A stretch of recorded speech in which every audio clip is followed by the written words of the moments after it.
Hello, and welcome to Nuts About Baseball, a podcast that will entertain you with discussions involving everything baseball.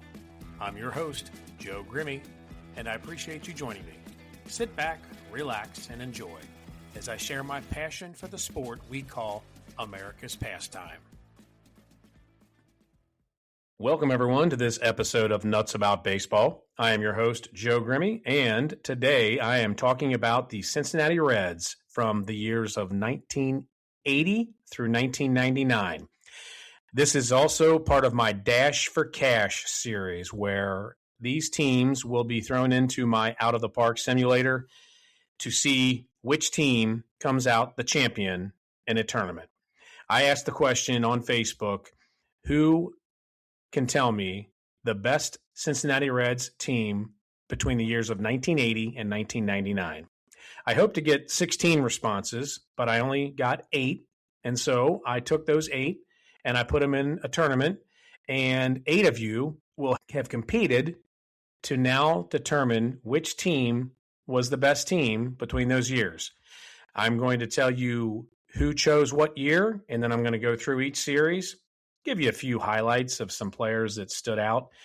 And at the end, the winner will get a $25 gift card, compliments of my law office.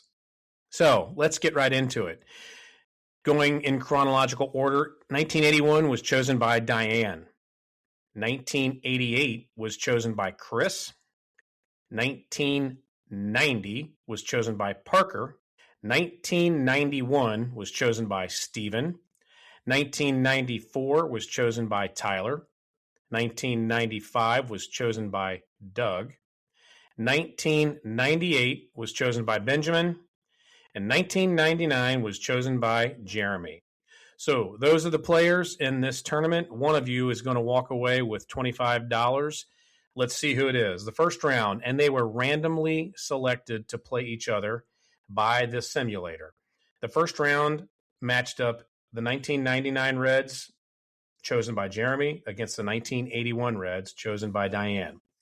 The 1999 Reds, Eddie Taubensee hit .370 in this series. He had 3 home runs and 8 RBIs.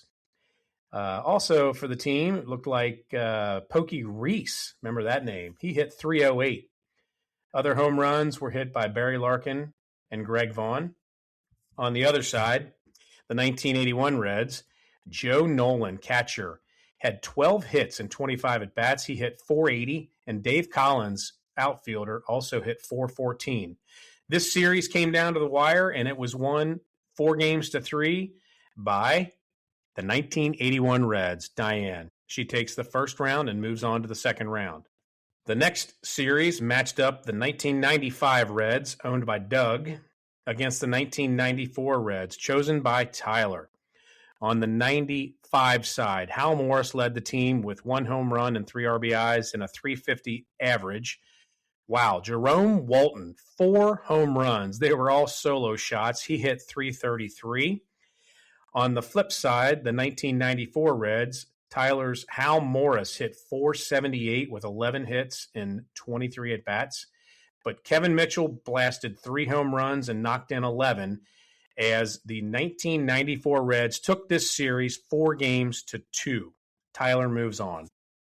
The next series matched up the 1988 Reds, owned by Chris, against the 1991 Reds, chosen by Stephen. The 1988 Reds, Tracy Jones, 13 for 23. He hit .555 and collected 3 RBIs. Nick Asaski, first baseman, had 3 home runs and 6 RBIs, and he hit .350. Jeff Treadway, second base, hit .455. This team absolutely mashed. On the other side, 1991 Reds. Chris Sabo had 2 home runs and 8 RBIs. He hit .400. Todd Benzinger was close behind, hitting at .364. In this series, the 1991 Reds took the series 4-2. Steven moves on. And finally, the last matchup in round 1 was the 1999 Reds, chosen by Benjamin, against the 1990 Reds, chosen by Parker. Interesting that The 1990 Reds were not the first team chosen, and they're the only ones in this tournament that actually won the World Series. Let's see what happens. The 1998 Reds, Dmitry Young, 11 for 22, hit .500, and also had 7 RBIs. Barry Larkin also had 7 RBIs, and Joe Nunnally, center field, had 6 RBIs and 2 home runs. From the 1990 Reds, Barry Larkin hit .520. He had a home run and 5 RBIs. And my favorite player growing up, Eric Davis, number 44, he hit .500, had 2 home runs and 12 RBIs. The winner of this series, they took it 4-1. It was the 1990 Reds. Parker will move on to the second round. All right, round 2. It matched up the 1991 Reds, chosen by Steven, against the 1990 Reds, chosen by Parker. How did this shake out? From the 1991 Reds, Paul O'Neill had 2 home runs and 8 RBIs. My wife's favorite player growing up. He hit .379 during this series. Hal Morris wasn't far behind. He hit .355, 11 hits, 3 RBIs. Eric Davis added 2 home runs, and so did Glenn Braggs.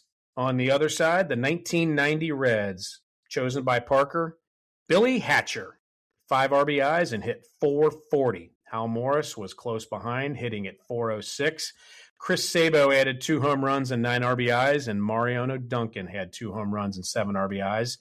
This series went 7 games, and the 1990 Reds were victorious 4-3. Parker will move on to the next round.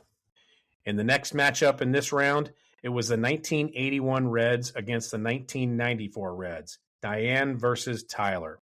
For the 1981 Reds, George Foster hammered the ball. 4 home runs, 10 RBIs, hit .344. Johnny Bench, 3 home runs, 7 RBIs. He hit .333. Dave Collins added 5 RBIs. Several players with a few more RBIs. This team was hitting the ball for sure. On the other side, the 1990 Reds, Tony Fernandez, .367, led the team in average. Kevin Mitchell hit 4 home runs, knocked in 8, hit .364. Brett Boone, second base, hit 3 home runs, knocked in 9, and hit .290. This series also went 7 games. The team that moves on, winning 4-3, the 1994 Reds. Tyler, into the next round. Speaking of the next round, it is our championship series. It matches up the 1994 Reds, chosen by Tyler, against the 1990 Reds, chosen by Parker. Is it true that the 1990 Reds, who won the World Series, were they the best team between the years of 1980 and 1999, according to Out of the Park Baseball Simulator? Let's find out. The 1994 Reds, they were led by Kevin Mitchell, 4 home runs, 9 RBIs, and he hit .375. Hal Morris did not have any home runs, but he knocked in 3, and he hit .346. Barry Larkin and Reggie Sanders each hit .333. John Smiley on the mound collected 2 wins in 14.1 innings, only giving up 4 walks and striking out 10. Jose Rio was spectacular. He was 1-0 and threw 7.1 innings in his only start, striking out 10 batters, giving up no runs. On the other side, the 1990 Reds, Mariano Duncan, 11 hits, 1 home run, 5 RBIs. He hit .423. Barry Larkin hit .375, and Chris Sabo hit .364. On the mound, it was Ron Robinson, who threw a great game, 7.2 innings, only giving up 2 walks and 5 strikeouts. Also, Jose Rijo, 1-0, and Jack Armstrong was 1-1. Who won this series? 4-2, the 1994 Reds win the series. So that means that Tyler is the champion with his chosen team from 1994. I hope you've enjoyed this. I'm sure that the 8 people that selected their teams for free, by the way, listened and found out where their team ended up. I know one guy that's happy, and that's Tyler. Thanks for everyone who participated. I hope to do more of these in the future. Again, this was sponsored by my law office, and anyone who would like to sponsor these in the future, please reach out and I'll hook you up. Until next time, I am Joe Grimmie, and I am nuts about baseball.